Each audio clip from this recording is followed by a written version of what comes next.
Hello and welcome to our podcast on camera movement. This is another one in our cinematic level of film series. So let's go ahead and see what we're talking about. So to be able to have camera movement in film, we have to understand that we've come a long way from the early days of film back in the early 1900s. The original cameras were pretty bulky and definitely could not be moved very easily. You can see some pictures there, big, heavy tripods, pretty heavy in their own right. And so filmmakers can't really move them very easily, and they didn't. And again, filmmakers were trying to figure out how this new technology was going to be used in the first place. And so the idea of just having a camera was a great invention for these people. And so they weren't even quite thinking yet, how could I start advancing my storytelling through movement? They were just trying to get something on film. But of course, with time, new innovations have allowed cameras to move. We have smaller, lighter, more handheld cameras that has allowed the filmmaker to capture different images on film with the camera actually moving. Again, juxtapose this with the very first films we had, the first documentaries like Arrival of a Train. The camera just sits there and watches a train arrive and watches people disembark. No movement, no motion, no zooming, no editing. But as things have evolved and as storytelling has evolved, the cameras have been able to complement that ability. As we have new ways of capturing images onto film or now into the digital realm, we have been able to add new grammar to that film. So we've been saying throughout the entire cinematic series, various cinematic elements add various pieces of grammar to the film. So a low angle often means a certain thing on the character or image on screen. A high angle means a certain thing. Cross-cutting means a certain thing. So as we add camera motion to our group of ideas of cinematic elements, we have to ask, how is this changing the story? What is the director saying through this camera motion? So our first example of camera motion is what we call the pan. This is when the camera pivots on a horizontal axis. And again, horizontal, think of the horizon, it is side to side. And so in a pan, the camera is stationary in terms of its tripod or base, but the camera itself is able to freely turn from the left to the right along that horizon. Now, seemingly, the most logical pattern for a camera to pan would be left to right. This is typically how we read and how we see our world, left to right. And so we need to ask ourselves, why would the director be making this choice at this moment to add this camera motion? What effect are they trying to incorporate with this camera motion rather than, say, cross-cutting between two images? Why would they pan between two images? Our second term for camera motion is the idea of a tilt. And so this is when the camera pivots on a vertical axis. So this is when the camera is basically moving up and down. And so that's what it literally is. Think about what it could mean interpretively. Why would they choose to start a tilt and then move the camera up or down, rather than, say, looking at an image, cutting to another image and having that sharp cut between the two? Now, a seemingly logical pattern to tilt would be from bottom to top in some instances.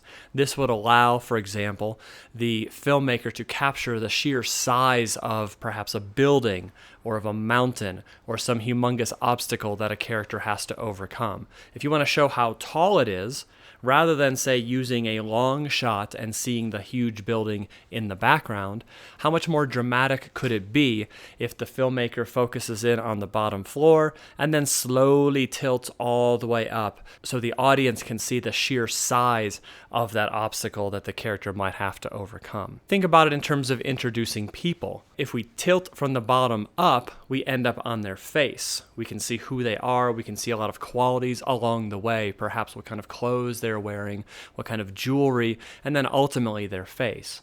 It would send a different message if we tilted from the face down to their feet. Now, if for some reason the shoes were an exceptionally important motif, perhaps a filmmaker would tilt from the top down to the bottom. Otherwise, the most logical pattern in a tilt tends to be from the bottom up. A third category of camera motion comes in the idea of tracking or dolly shots. And so this is where we actually start to move the camera. We're not just pivoting it on an axis, either horizontally as in a pan or vertically as in a tilt. We are actually getting the whole camera up and moving it in some way. With all the advances in technology, we can do amazing things with cameras these days. You can see some examples. In the bottom left, you see a very authentic dolly shot. They've mounted the camera on something with wheels. They've put a little set of like train tracks down.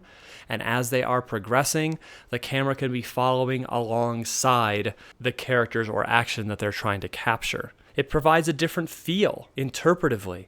We're not looking at something and panning. We are actually moving alongside of some action. So it's going to feel different to the audience. With cars and car scenes, we can now create what you see in the bottom right. Basically, we hook up the car, motorcycle, even a horse body for some sort of horse movie like Seabiscuit.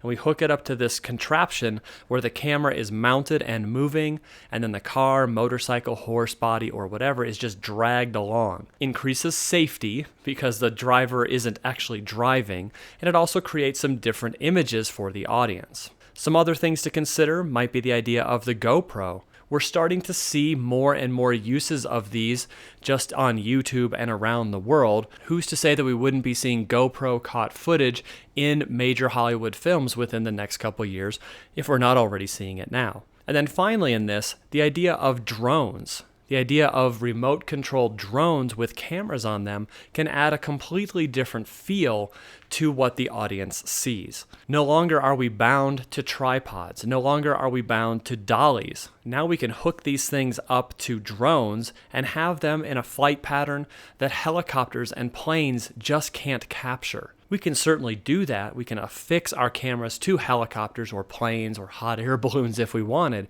But the feeling of a camera on a drone and the tight turns and rapid ascents and descents that a drone can actually use are pretty amazing, and they create a very specific and quite different feel for the audience. So as always, we should observe what kind of shot we're seeing, what kind of camera motion we're seeing, and then ask ourselves, why would they choose that feeling right now for that audience at this particular moment in time? So as we've moved from heavy cameras on stable tripods to panning and tilting to cameras that can be mounted on large moving devices to help us give that image, we now have cameras that are small enough to be held by hand. And that allows us to be a lot more close or intimate with the action that we're trying to film. We don't necessarily even need to have high quality video cameras at the ready. There are certainly many scenes in films that have been filmed by simple over-the-counter handy cams and then integrated into major Hollywood productions. We also have the idea of the Steadicam, as you see in the bottom right. And this is where a camera is physically mounted to a person with a harness so that the camera can be moved more easily, more fluidly, more intimately into the action. But we're not going to see the breathing of the camera operator. We're not going to see any twitches. That kind of steadies out the image while allowing the camera operator to be in that action. Now, an element of this is the idea of the zoom. In a zoom, we don't actually have the camera moving, but we are changing the focal length of the camera itself. So just like you have on any handheld device, your iPad, your iPhone, whatever device you're using these days, you are changing the focal length when you make a zoom. You don't actually physically run up close to something just to fill the frame differently. You can use a little button or a swipe or an expansion move in order to zoom closer. Now with both of these, with that handheld idea or the zooming ability, think interpretively. That's going to change what this feels like now that we can more freely move the camera around. It may feel a little bit more homemade, maybe a little bit more dramatic because you can be right in someone's face and even feel the breathing of the camera operator. Literally, we should try to deduce what kind of camera motion we are seeing, but then also think interpretively and ask ourselves again, why would the director choose this type of motion for this type of shot for right now? And then one cool last variation that we wanted to mention kind of goes along with the zoom, but it's the term of a rack focus. This is when we change the focal point of the camera. So kind of like a zoom where we change the focal length of the actual device, we are now changing the focal point of what is and is not in focus at any given time. And so this is a cool effect. Again, it's not captured by the camera running at something or camera running away. It's a very subtle move with the focal point and what the camera places in and out of focus. And so you can see some examples there. In the upper right, on the left-hand side, the focal point is on the stairs. Those are in great focus, while the couple laughing at the top of the stairs is blurry. And then without making any cuts, making any drastic movements, they change the focal point in that rack focus method. And so all of a sudden, the image in the back of the frame becomes in focus and the front becomes a little bit more blurry. It allows the filmmaker to have multiple lanes of depth in the frame that they can focus on without having to make cuts. And so it's pretty cool because you can see everything that's going to be important in the frame from the start, but it may not always be in focus. And so with that rack focus, you can adjust the focal point and bring different things into focus. So that's about it for camera movement. Just remember that we are looking at the literal level to observe the different ways cameras can move. We have the horizontal pan, we have the vertical tilts. We have the tracking and dolly shots where the cameras begin to move. And then ultimately we have the handheld and zoom and rack focus ideas where the camera can be much smaller and much more intimately involved in the scene.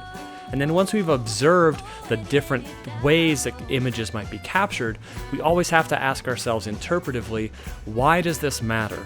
Why is the director making this choice right now for this scene or this character or whatever? And when we start to think at that second level of the interpretation, then we get a little bit closer to the film analysis that we're always searching for. As always, thanks so much for listening. If you have any questions, please bring those into class. Otherwise, thanks, and we'll see you soon.